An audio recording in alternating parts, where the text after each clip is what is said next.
This is the new Mazda CX-5. No, Matt, it's the new MG HS. Yeah, I knew that. I booked the blooming car in. But I'm trying to make a gag because it looks a little bit like a Mazda CX-5. And it's a competitor to the CX-5, only one that is more affordable. Now, MG have actually made this slightly bigger, a little bit more upmarket, but they haven't increased the price too much compared to how other manufacturers have increased their prices. More on that a little bit later on in this video. Anyway, I'm going to review this car, tell you what's good about it. Never in my life have I seen that before. What's not so good about it? Hell no! Take it for a drive and show you how practical it is. And it's actually quite easy to accidentally remove. I'll also be getting very, very wet because it's a typical British summer's day. Yay! I'm Matt Watson and you're watching Carwow. It's wet today.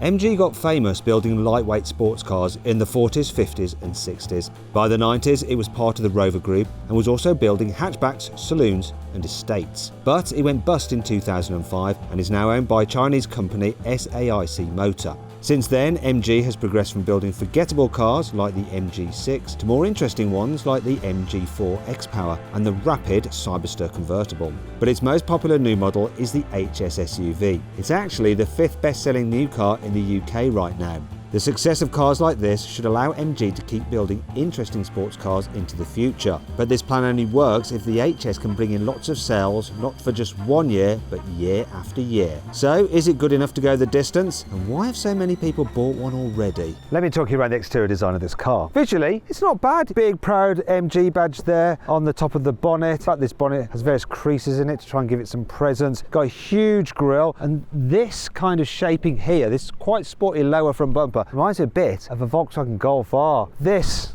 though, fake vents. Well done, MG, not. Moving down the side, so it doesn't matter which spec you go for, the cars look the same externally. Alloy wheels are 19 inches in diameter. You have two-tone around the wheel arches to give the car a rugged look. This decorative stripe down the side. You've got chrome around the windows and on the roof bars to give you that SUV feel. And as all SUVs should have, you've got doors which cover the sill so you don't get your legs dirty when you climb in and out when it's wet and miserable like today. Moving down the back, you've got a little spoiler there, full length light bar at the rear, and wait.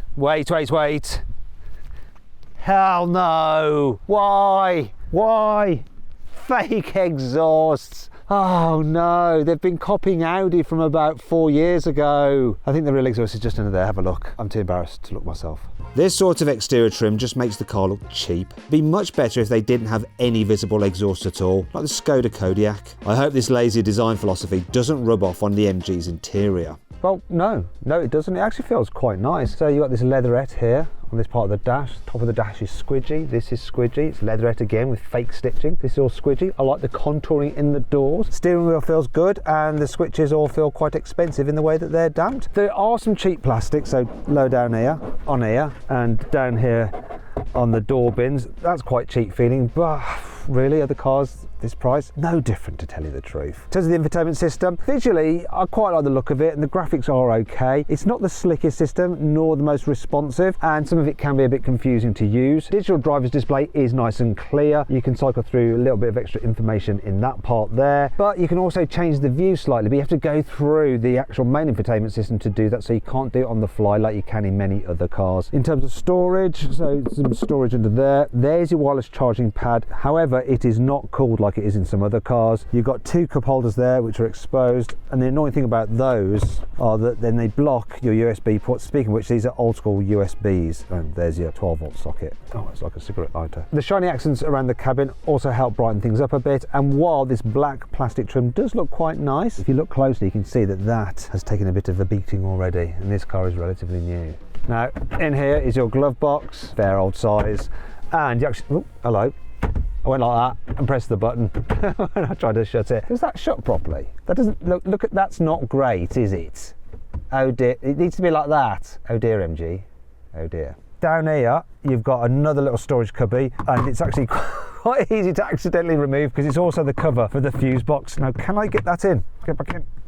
got it back in. Door bins, they're big, very big, but they're not lined with felt, so things do rattle about in there and it can get a bit annoying when you're driving. What's not annoying when you're driving are these seats. The moment I got in this car, I just thought, these seats fit me perfectly. There's plenty of adjustment in them as well, and they're electric. Ooh. Now I should point out this is the top spec car, but you get these electric seats on the entry level model as well. What you don't get on that though, it has cloth seats. Leather is better, and you can have this leather interior in tan for an extra £500 if you want. Oh, last thing to check. Vanity mirror is a little bit small for me, but rear view mirror is quite nice the way it's frameless, so I'll let it off. Lots of brands save money by using cheaper materials in the back seats, which is bad in a family car because they're specifically designed to carry passengers. However, MG has done a few things to buck the trend. Well, I'm really impressed. It's extremely roomy. Look, lots of headroom, absolutely loads of knee room. And check this out, right, foot space. Yeah, I can really stretch out in this car, and these seat backs are quite reclined. It's very comfy. I could go a long way in the back of this car. Right, jump in the back with me just very quickly. What do we think? It's all right. Yeah, it's good. If you need to carry 3 people in the back at once, it's fairly decent because there's enough shoulder room, and the flat floor really helps. It means that there's enough room for everybody's feet as well, so not bad. Now, if I fold this down, you've got an armrest with some exposed cup holders, which is a bit of a shame. What's also a shame is, look, there is no through loading. This bench seat splits 30-60, or is that 40-60? No, it's 40-50. I can't do maths. 40-60.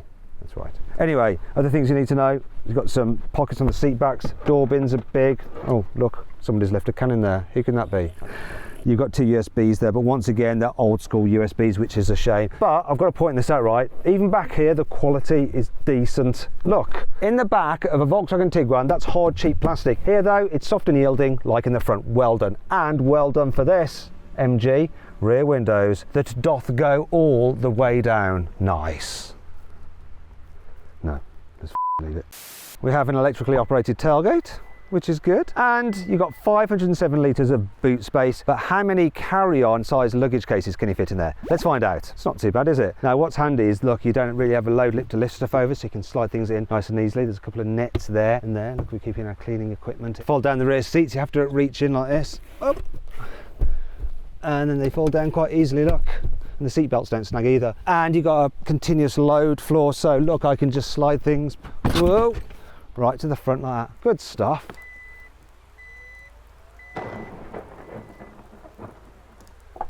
The plug-in hybrid model has exactly the same boot space as the standard petrol car, which isn't always the case. For instance, the Kia Sportage plug-in has about 50 litres less room in the boot than the normal petrol model because its onboard charger takes up space under the boot floor. But despite that, the Kia still has 540 litres of luggage space, which is still 33 more than you get in any MG HS. And that brings you on to 5 annoying things about this car. If you're using Apple CarPlay or Android Auto, which most normal people will be doing, but you want to change the climate control, you have to hit this button down there to go to home. Brings you out of your Apple CarPlay or Android Auto. Then you have to hit that for the climate, and now you can operate things like the fan. And then I want to go back, so home again, Apple CarPlay, come on. Oh, and you got to do all that while you're driving. Oh, by the way, Apple CarPlay and Android Auto, there's no wireless. So you have to have wires in 2025, brand new car. There's nowhere to store the load cover. Oh, come on, out! Underneath the false floor, because the false floor is a bit false in raising your hopes. Look, you've got false hopes because all you've got is these little kind of cutaways there, and obviously that's not gonna do really. If you have the automatic version of this car, you get a manual mode for the gearbox. Now, there's no pedals on the steering wheel, which is a shame. Instead, you have to use the gear selector. So you move it across, but to change up a gear, you have to press it forward, and to go down a gear, you pull back. Now, Porsche used to do it like this back in the day, but everyone complained for so long, and even they admitted they got it wrong and switched to do it back for up, forward for down, not forward for up and back for down. That's annoying. You get adaptive cruise control as standard on all models, so it'll steer to keep you in lane, and if you've got an automatic version, it will keep you a safe distance from the car in front. Unfortunately, with the manuals, it doesn't have that last feature. I don't know why, because my Toyota GR Yaris is a manual and it has adaptive on the distance control as well. Oh well, let's move on. MG was ranked 32 out of 32 manufacturers, so last in the 2024 Driver Power Owner Satisfaction Survey. It's not good, is it, that? Still, that brings me on to 5 good things about this car, because, you know, have a look under here. You do get the peace of mind of a 7-year warranty, so, you know, if it does break, they should fix it free.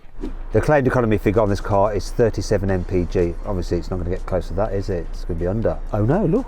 Bizarrely, over the 5,290 miles this car's done, it's averaging 40.4 mpg. Never in my life have I seen that before. A car doing more than the manufacturer claims.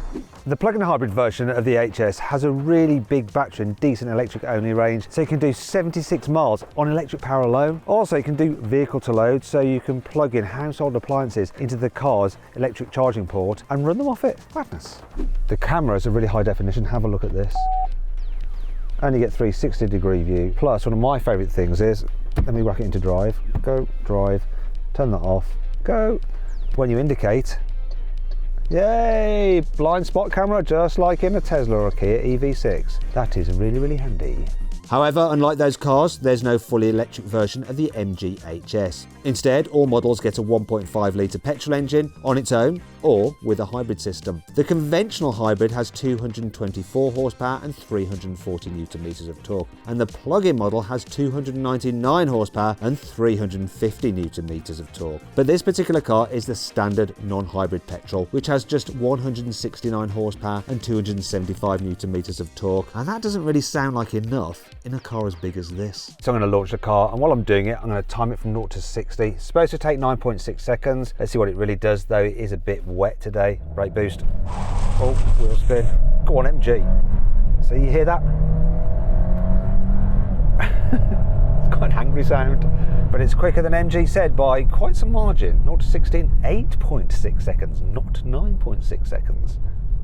Which is quite impressive considering its relatively small engine has to move a 1.6 tonne SUV down the road. Hybrid models are heavier still. The plug-in weighs almost 1.9 tonnes, but that car has more power and it can use regenerative braking to help it slow down. The standard petrol can't do that. So will that affect how well it performs in a brake test from 60 miles an hour? Let's find out.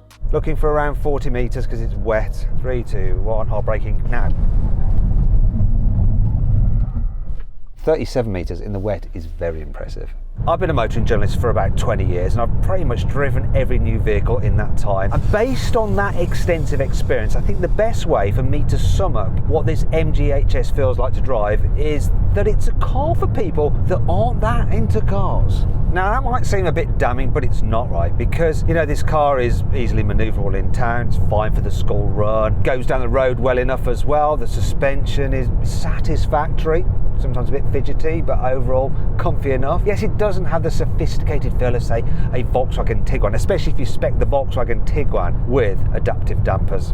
However, this MG is significantly cheaper than that Volkswagen. The HS is available through CarWow right now for just £23,572, whereas the price for an entry-level Tiguan, including the CarWow saving, is £34,010. That's a difference of more than 10 grand. It's the same story with the plug-in hybrids. The MG HS PHEV costs just over £28,000 when you buy it through CarWow, but the cheapest Tiguan plug-in hybrid costs almost £39,000 through CarWow. But the MG's cheaper price is a giveaway for one big problem you notice when you drive it. The MG is reasonably relaxing when you're on the motorway. It's quiet enough, bit of wind noise, that's all. Though to be fair, I think a Kia Sportage is quieter still. When you're driving on a country road, this thing handles well enough. It does lean a little bit in the bends, but it never feels like it's going to fall over. And really, this car can go around corners quicker than anyone who's going to buy this type of car is ever going to want a corner. Me though, I personally would like something that's a little bit sharper, even in a family SUV. And people like me who are into cars want things like the steering, the brakes and the throttle pedal to just feel responsive, because that's how you engage with the car.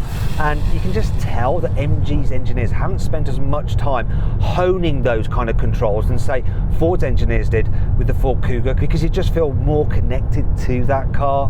As a result, here in the HS, while the controls are sort of acceptable, they're certainly not delectable. But I guess MG knows that things like steering feel really aren't a priority for people who aren't into cars, because if you're merely buying for pragmatic reasons, this MG HS just fits the bill well enough. There are a few niggles though which will even annoy non-car fans. For instance, the front and rear pillars do create blind spots, which is a bit annoying when you're driving around town. Also, this 1.5 litre turbo petrol in the petrol model doesn't actually feel like it's got a turbo fitted to it, because it lacks the mid-range punch you get from other turbo engines. That means that really if you want to go quickly you have to rev the nuts off it, a bit like an old MG sports car, to be fair. Also, when you do rev the nuts off it, it can sound quite noisy. Now if you want to go even faster, you can get the plug-in hybrid version of this car. Yes, it is quicker still, and it solves the noise problem because it's quieter, because you've got assistance from the electric motor and it's got more power. And while the gear shift in the manual version of the petrol only model is a bit rubbery, this automatic is actually pretty slick.